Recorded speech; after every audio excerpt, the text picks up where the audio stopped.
Hello বন্ধুরা, আজকে বিশাল বড় খবর নিয়ে এসেছি। লক্ষ্মী ভাণ্ডার, আশাকর্মী অ্যান্ড রাজ্য সরকারের ডিএ সবার টাকা বাড়ানো হয়েছে। আশাকর্মী কত টাকা বাড়ানো হয়েছে, লক্ষ্মী ভাণ্ডারের কত টাকা বাড়ানো হয়েছে এবং রাজ্য সরকারের ডিএ কত পার্সেন্ট বেড়েছে, সমস্ত কিছু আজকে বলবো। যদি আপনি নতুন হয়ে থাকেন লাইক করুন, সাবস্ক্রাইব করুন আগে এরকম ভিডিও পাওয়ার জন্য। আপনারা জানেন আজকে ওয়েস্ট বেঙ্গলের বাজেট ছিল।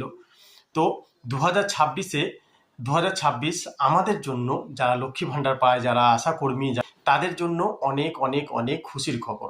এই বাজেটে বলা হয়েছে রাজ্য সরকারের যারা ডিএ 4% করে বাড়ানো হয়েছে।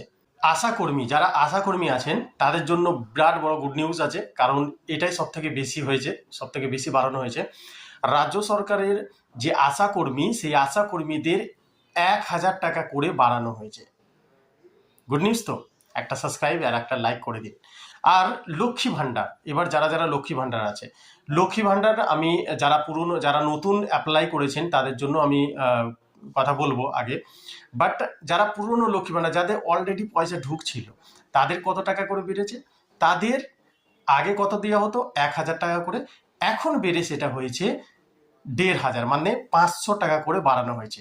এবার আপনারা লক্ষ্মী ভাণ্ডার 1500 টাকা করে পাবেন প্রত্যেক মাসে। যারা 1000 টাকা করে পাচ্ছিলেন তারা 1500 টাকা করে পাবেন। এবার বলি, যারা নতুন অ্যাপ্লাই করেছিল, আমাদের বাড়িরও একজন অ্যাপ্লাই করেছে, বাট এখনো পর্যন্ত তাদের টাকা ঢোকানো হয়নি বা অ্যাপ্রুভাল দেওয়া হয়নি। তো এটা আমি সরকারকে অনুরোধ করব যে যারা নতুন অ্যাপ্লাই করেছে তাদের আপনি একটু দেখুন, তাদের টাকা ঢুকছে না। তো তাদের যদি টাকা ঢোকে অনেক উপকার হবে। ঠিক আছে? তো সবার জন্য গুড নিউজ। যদি ভিডিওটা ভালো লেগে থাকে অবশ্যই লাইক করবেন, সাবস্ক্রাইব করবেন, আপনার বন্ধুদের সাথে শেয়ার করবেন। অনেক অনেক ধন্যবাদ।